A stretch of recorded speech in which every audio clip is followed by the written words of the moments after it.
Hola a todos, y gracias por uniros a otra emocionante aventura en nuestro humilde canal. Nuestra pretensión es que este canal sea un espacio donde aprender y conocer los grandes acontecimientos mitológicos, que moldearon y dieron forma al carácter de la humanidad. Lo hacemos con el máximo rigor histórico, no inventamos nada, solo transcribimos lo que otros escribieron, los grandes poetas y dramaturgos de la historia. Consideramos que los relatos mitológicos son una fuente importante de conocimiento, y por ello, tampoco expresamos nuestras propias opiniones, solo intentamos transmitir, de manera comprensible, lo que otros contaron en sus reconocidas obras literarias. En esta ocasión vamos a descubrir lo ocurrido en tiempos remotos, cuando una auténtica masacre acabó con la vida y gloria de muchos héroes legendarios. Se trata de la Guerra de Troya, un conflicto que nunca tuvo que haber sucedido. En nuestros vídeos anteriores, contamos varias historias relacionadas con este tema inmortal.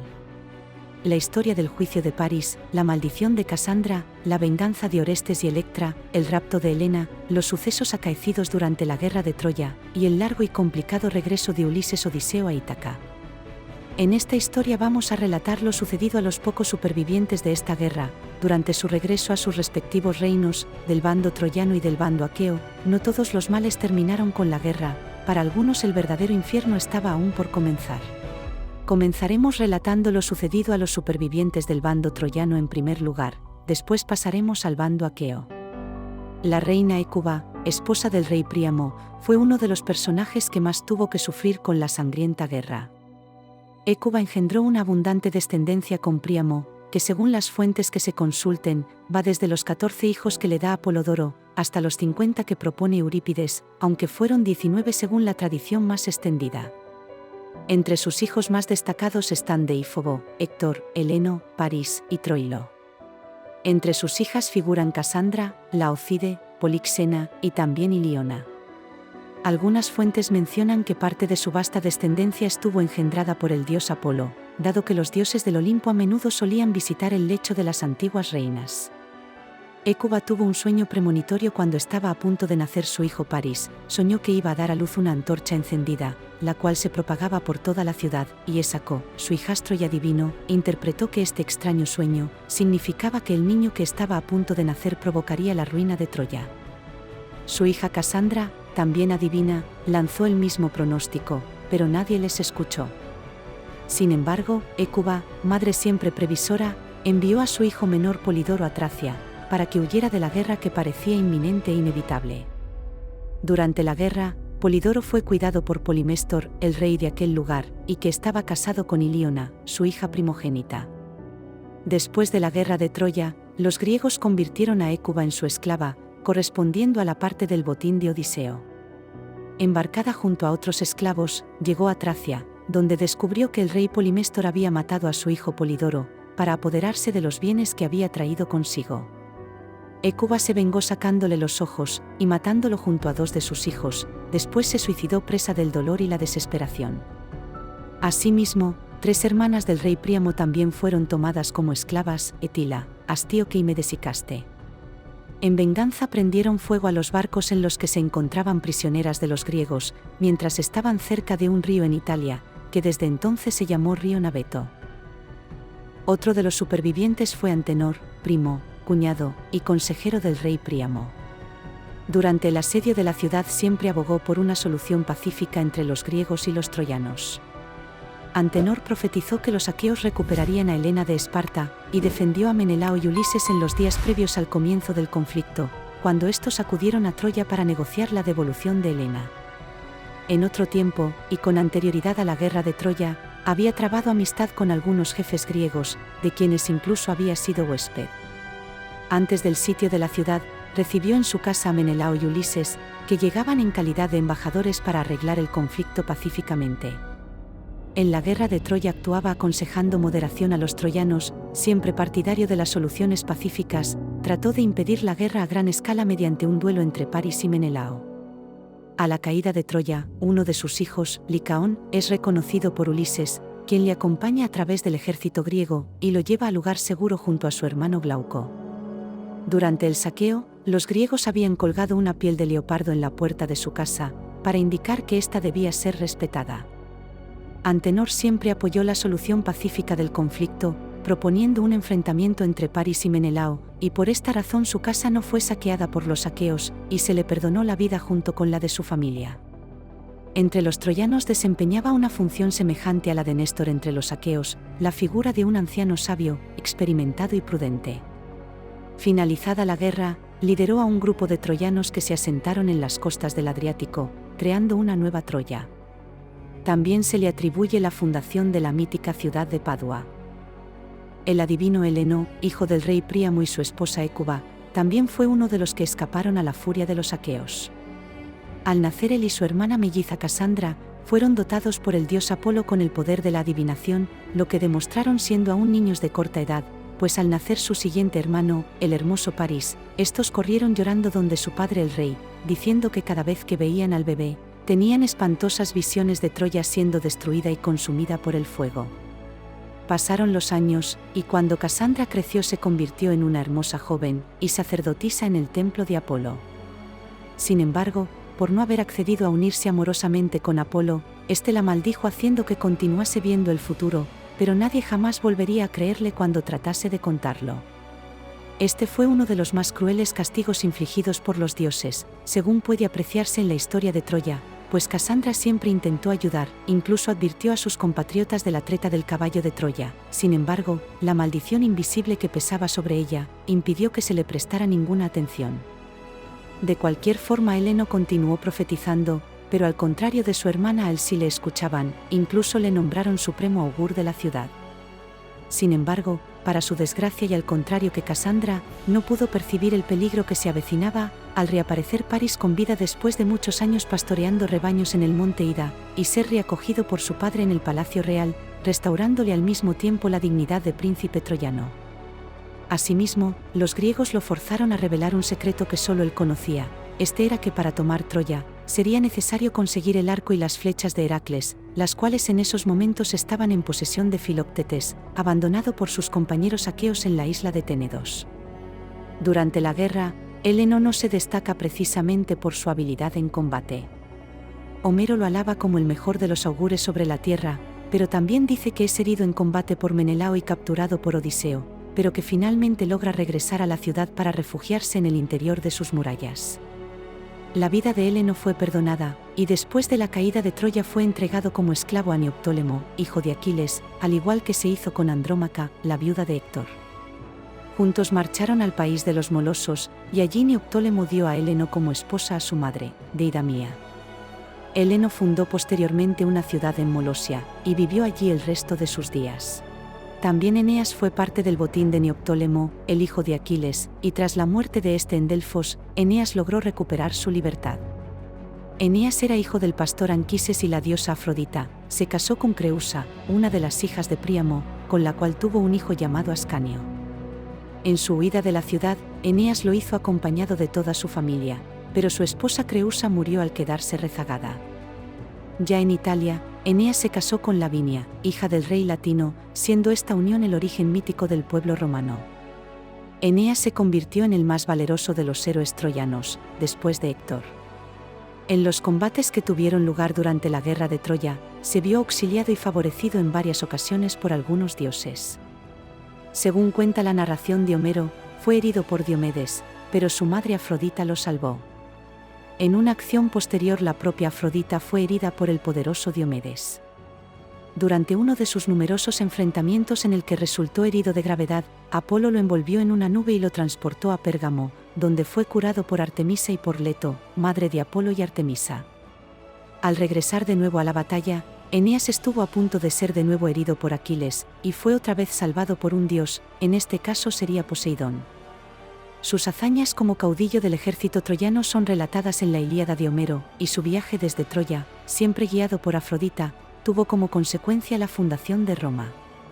Esta historia fue relatada por el poeta romano Virgilio, en su gran obra conocida como la Eneida. Ahora pasaremos a relatar lo sucedido con algunos de los supervivientes aqueos después de la Gran Guerra.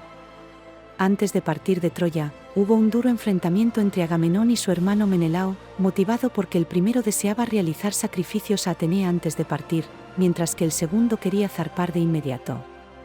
Menelao, Néstor y Diomedes, estaban entre los que emprendieron inmediatamente el regreso. Pero solo unos pocos de los aqueos llegarían felizmente a su patria. Algunos sufrieron grandes penalidades o fueron expulsados de sus reinos al llegar, otros naufragaron, y otros navegaron errantes durante mucho tiempo, conducidos por los caprichosos vientos a diferentes lugares del Mediterráneo, como el sur de Anatolia, Libia, Tracia, Italia, Sicilia, hasta Chipre y otras islas, donde se establecieron y fundaron muchas ciudades. Agamenón era el comandante de la coalición aquea, hijo del rey Atreo, nieto de Pélope y bisnieto del malvado rey Tántalo. Agamenón estaba casado con Clitemnestra, que desempeñó un papel importantísimo en su historia. Clitemnestra era hermana de Helena, y como ella hija de Leda y Tindario, había sido antes esposa de otro Tántalo diferente, hijo de Tiestes, el padre de Egisto. Pero Agamenón había dado muerte al primer marido de Clitemnestra al propio tiempo que a su hijo recién nacido. Como consecuencia de este doble asesinato y del casamiento obligado con Agamenón, los hermanos de Clitemnestra, conocidos como los Dioscuros, Cástor y Pólux, persiguieron al rey Agamenón, y éste tuvo que huir y buscar refugio junto a su suegro, Tindario. Finalmente, Cástor y Pólux consintieron en reconciliarse con Agamenón, pero su unión con Clitemnestra, iniciada con un crimen, estaba maldita desde el comienzo, como lo prueban los acontecimientos posteriores, convertidos en auténtica leyenda. Cuando Agamenón regresó a su hogar en Micenas, después de 10 largos años de guerra, su esposa Clitemnestra mantenía una relación con Egisto, hijo de Tiestes y primo de Agamenón. Posiblemente como venganza por el sacrificio de Ifigenia, hija de ambos, o tal vez por el asesinato de su primer marido y de su hijo recién nacido, a Clitemnestra no le faltaban motivos para odiar a su marido el rey, y por esta razón se conjuró con su amante para matar a Agamenón. La adivina Casandra había pronosticado este asesinato, y avisó previamente a Agamenón de lo que les esperaba a su regreso, pero él la ignoró, de la misma forma que todos ignoraban sus augurios. El rey fue asesinado durante un banquete, o tal vez en su baño, según afirman otras versiones. Casandra también fue asesinada, y el hijo de Agamenón, Orestes, que había estado lejos del palacio de Clitemnestra, regresó cuando alcanzó la edad adulta, y conspiró con su hermana Electra para vengar a su padre. Orestes y Electra mataron a Clitemnestra y a Egisto. Más tarde Orestes se casó con Hermíone y retomó Micenas, convirtiéndose en rey de todo el Peloponeso. Tras la captura de Troya, Agamenón recibió como parte del botín a Casandra, hija de Príamo y profetisa condenada, con quien, según una tradición recogida por Pausanias, tuvo 2 hijos, Teledamo y Pélope, llamado este último como su bisabuelo. Durante su regreso a casa, Agamenón fue desviado 2 veces por las tormentas, pero al fin tomó tierra en la Argólida, que regía entonces el usurpador Egisto, quien había seducido a Clitemnestra durante la ausencia de su marido.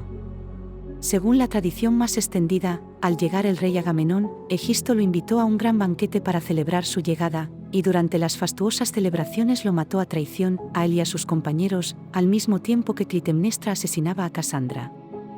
Después del asesinato de Agamenón y Casandra, también los hijos que engendró con la adivina fueron sacrificados, sobre su propia tumba, por el usurpador Egisto.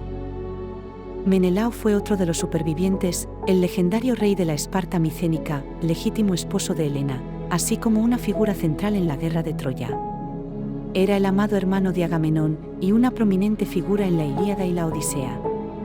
Menelao también fue popular en las tragedias griegas. En la Odisea se le presenta más como un héroe de la guerra troyana, que como un miembro de la condenada familia de Atreo.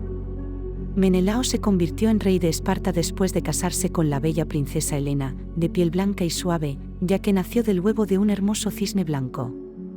El rey de Esparta demostró su valentía en la guerra de Troya en muchas ocasiones, por ejemplo cuando luchó contra el príncipe París, o cuando defendió con gran valor el cuerpo sin vida de Patroclo, cuando éste fue abatido por Héctor. Durante ese episodio, mató a 2 troyanos, Euforbo y Podés. También fue quien envió a Antíloco para que informara a Aquiles de la muerte de su amigo, y tras una violenta lucha, trasladó el cadáver lejos del centro de la contienda. Por esta razón existe un capítulo completo en la Ilíada dedicado a sus hazañas. Menelao participó en los Juegos Fúnebres en honor de Patroclo, en concreto en la prueba de carrera de carros, en la que llegó en tercer lugar, pero dijo que había sido adelantado ilegalmente por Antíloco. Finalmente, Antíloco admitió su error, y Menelao, reconfortado, decidió entonces cederle el segundo premio, que le correspondía legítimamente. Menelao fue también uno de los guerreros que se ocultaron en el interior del caballo de madera, que sirvió a los aqueos como estratagema para introducirse en la ciudad y saquearla. Durante el saqueo, Menelao y Odiseo protegieron a Glauco, troyano hijo de Antenor. Más tarde, Menelao mató a Deífobo, que se había convertido en el nuevo esposo de su amada Helena tras la muerte de París. A continuación se encontró cara a cara con Helena y estuvo a punto de matarla, pero finalmente la perdonó, y después la llevó consigo a las naves de regreso a su patria. Después del saqueo de la ciudad, Menelao mantuvo una fuerte disputa con Agamenón, por no querer zarpar de vuelta sin haber hecho sacrificios para calmar la cólera de Atenea. Menelao quería zarpar de inmediato, así que sus naves, junto con las de Néstor y Diomedes, emprendieron enseguida el regreso a Grecia. Los dos últimos llegaron pronto a sus reinos, pero las naves de Menelao se vieron envueltas en una gran tormenta, que provocó el naufragio de muchas de ellas.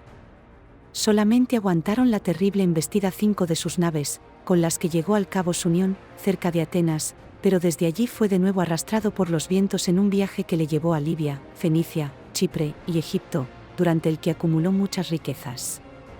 Tuvieron que transcurrir 8 largos años desde que zarpó de Troya, hasta que pudo por fin regresar a Esparta. Al poco tiempo de llegar a su patria, el hijo de Odiseo, Telémaco, llegó a su palacio para entrevistarse con Menelao en busca de noticias de su padre. Menelao pudo darle pistas sobre su paradero, y le comunicó que su padre estaba retenido en la isla de la ninfa Calipso. También le narró su propio y penoso viaje de regreso desde Troya. Los dioses lo habían retenido en la isla de Faro, en Egipto, y allí habría muerto de hambre con sus compañeros de no ser por Idotea, ninfa de los mares, que le aconsejó que atrapara a su padre, Proteo, un anciano dios del mar capaz de transformarse en cualquier animal. También era el venerable pastor de las manadas de focas de Poseidón. Ayudados por Idotea, Menelao y varios de sus compañeros se disfrazaron con pieles de foca y consiguieron sorprender y atrapar a Proteo, que les dijo que habían sido retenidos en Egipto por no haber hecho los debidos sacrificios a los dioses. Proteo también informó a Menelao sobre el destino de otros participantes en la guerra de Troya, entre ellos Odiseo, que estaba en la isla de la ninfa Calipso. Una vez cumplidos los sacrificios, los dioses propiciaron vientos favorables para navegar y regresar a su patria. Otro de los supervivientes que lograron regresar fue Néstor, el más anciano y sabio de los aqueos que combatieron en Troya. En su juventud fue uno de los argonautas, luchó contra los centauros y participó en la caza del jabalí de Calidón, y llegó al trono de Pilos después de que Heracles matase a su padre y a sus hermanos mayores. Néstor y sus hijos, Antíloco y Trasimedes, lucharon junto a los aqueos en la guerra de Troya, y aunque por su avanzada edad no podía luchar, ya que había vivido durante 3 generaciones, debido a que los dioses le concedieron el derecho de vivir los años que debían de haber vivido sus tíos, los hijos de Anfión y de Níobe, los cuales fueron masacrados por Apolo y Artemisa por burlarse de su madre la diosa Leto. Néstor era de gran utilidad en el ágora, y daba consejos a los más ilustres gobernantes, siempre con el fin de asegurar el triunfo de la causa griega.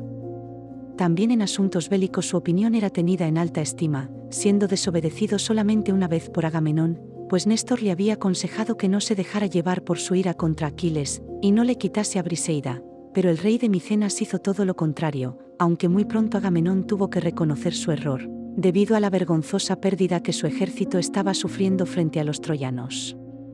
Por ser el único guerrero aqueo que se había portado con total justicia durante el sitio de Troya, Zeus le concedió un regreso relativamente tranquilo y sin complicaciones, y una vez en su patria vivió tranquilamente y sin problemas, en compañía de su esposa y de sus hijos. Estando ya en su patria dio hospedaje a Telémaco, hijo de Odiseo, y le informó sobre los primeros incidentes del regreso de los aqueos.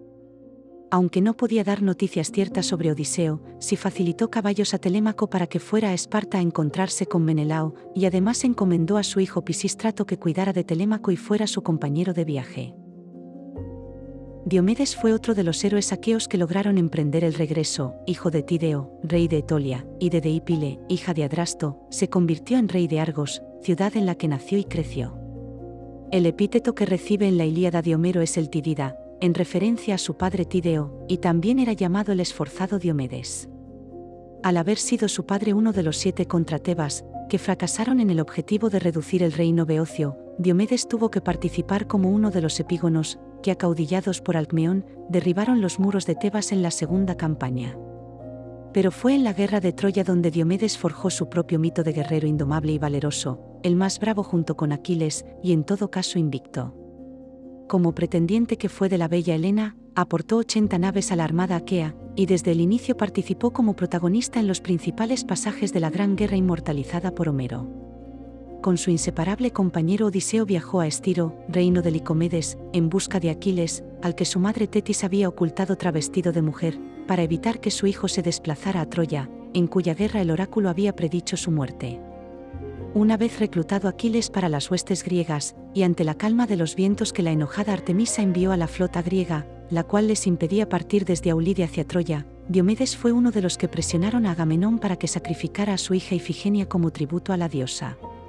También fue seleccionado entre los jefes aqueos para participar como embajador en el infructuoso intento de convencer a Príamo de dar fin a la guerra con la devolución de Helena a su esposo Menelao.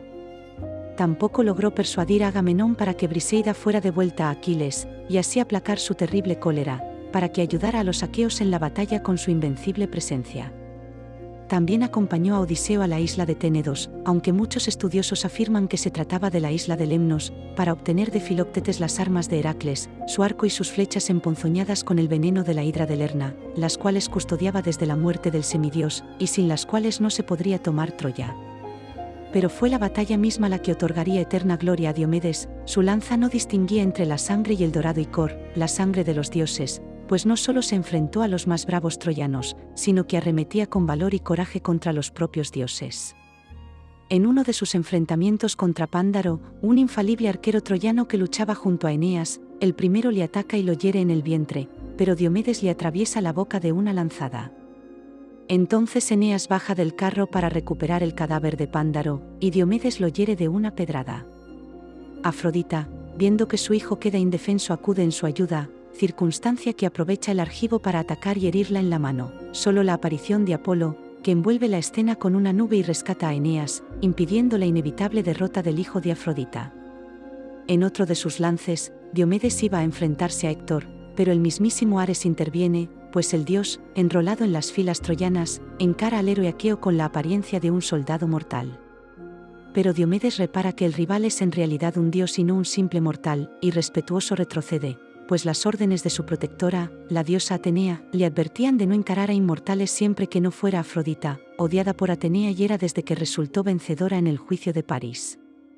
Entonces Hera pone en conocimiento de Zeus el desigual escenario, pero este permite que continúe la batalla. En el enfrentamiento, Ares yerra su ataque al desviar a Atenea su lanzada contra Diomedes. El héroe en respuesta hiere al dios en el costado, el cual huye sangrando al monte Olimpo. Entonces Zeus, terriblemente enojado, prohíbe desde este momento que los dioses intervengan en esta guerra de mortales.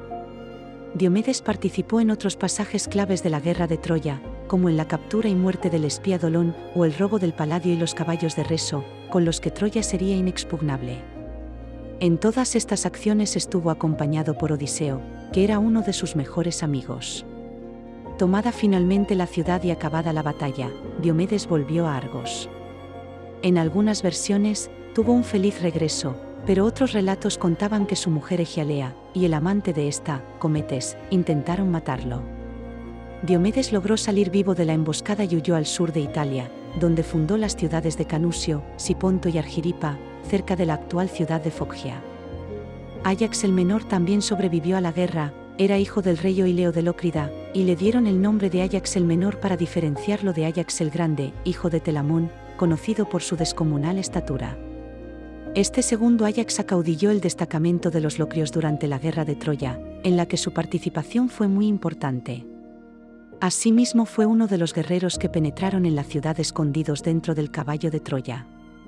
Durante el saqueo de Troya, Áyax encontró a la princesa Casandra refugiada en el templo de Atenea. En algunas versiones, Áyax arrastró a Casandra mientras ella estaba sujeta a la estatua de la diosa, y en otras, la forzó allí mismo, cometiendo un imperdonable sacrilegio. Esto provocó la terrible ira de Atenea, quien con ayuda de Poseidón, hizo que la nave de Áyax naufragara durante una fatídica tempestad, que dispersó la flota griega de regreso a su patria. Atenea lanzó un rayo sobre su nave, al tiempo que Poseidón provocaba una gran tempestad hundiendo su embarcación. Áyax consiguió agarrarse a una roca, pero Poseidón hundió la roca sobre la que había conseguido sujetarse, y Áyax pereció ahogado en un promontorio llamado las Rocas Giras, en el mar Egeo. En otra versión se afirma que mientras Áyax se encontraba inconsciente sobre las rocas, y una vez la tormenta amainó, Áyax se despertó, sabiendo que la tormenta era obra de Poseidón para castigarle por sus pecados, comenzó a burlarse del dios, gritando que por más esmero que había puesto en su ataque no había conseguido matarle. Para su desgracia, y como si de una respuesta se tratase, una mano sosteniendo un tridente emergió de las aguas y se lo arrojó. El arma atravesó el pecho de Áyax y lo clavó a la roca matándolo al instante, convirtiéndolo en un promontorio que sobresale de las aguas del mar Egeo para el resto de los días. Idomeneo, rey de Creta en la época de la Gran Guerra, fue otro de los supervivientes, era hijo de Deucalión y nieto del gran rey Minos de Creta. También fue uno de los pretendientes de Helena, y acaudilló una flota compuesta por 80 naves. Durante su regreso, el barco de Idomeneo fue alcanzado por una terrible tormenta, y para aplacar la ira de los dioses, Idomeneo prometió a Poseidón que sacrificaría el primer ser viviente que viese cuando regresara a casa, si salvaba a su barco y a su tripulación. Pero a su llegada el primer ser vivo al que vio fue su propio hijo, así que lo sacrificó cumpliendo su promesa. Este acto desencadenó una terrible plaga, y sus propios súbditos lo expulsaron de su reino. Se dice que huyó a Calabria, en Italia, para después ir a Colofón, ciudad situada en Asia Menor, donde se creía que estaba enterrado. Otra versión indica que Nauplio, hijo de Poseidón, instó a Meda, la esposa de Idomeneo, para cometer adulterio con Leuco, a quien el propio Idomeneo había acogido en su palacio y criado como un hijo propio. Leuco incluso mató luego a Meda junto a su hija Clisítera, usurpó el trono y expulsó a Idomeneo cuando éste regresó de Troya. Se dice que muchos de los aqueos que participaron en la Gran Guerra fueron víctimas de la venganza de Nauplio, por no conseguir una justa indemnización por la muerte de su hijo Palamedes. Nauplio había recorrido toda Grecia incitando a las mujeres de los caudillos aqueos para que cometieran adulterio. Además, cuando se enteró del regreso de los griegos, Nauplio agitó una antorcha que guió a muchas de sus naves hasta los acantilados del cabo Cafereo, en la isla Eubea, donde se estrellaron y naufragaron. El hijo de Nauplio, Palamedes, era un astuto soldado que luchó en la guerra de Troya, semejante en astucia a Odiseo, a quien había descubierto su falsa locura, fingida para evitar acudir a la llamada de la guerra. Esto provocó el deseo de venganza en Ulises Odiseo, y este ideó un plan. Con su gran astucia falsificó una carta con el supuesto de que el rey de Troya, Príamo, había propuesto a Palamedes traicionar a los griegos a cambio de oro. Odiseo escondió el oro en la tienda de Palamedes, y este fue lapidado hasta la muerte por el ejército griego, tras ser delatado por el rey de Ítaca. Tal era el odio que Ulises le profesaba, y esta fue la razón de que su padre Nauplio odiara a los griegos. Y así termina nuestro relato de lo acontecido después de finalizar el conflicto más veces narrado en la historia escrita.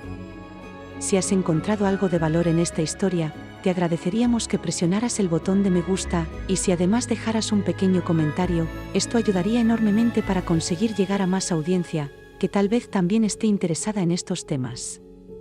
Gracias por tu atención y hasta pronto.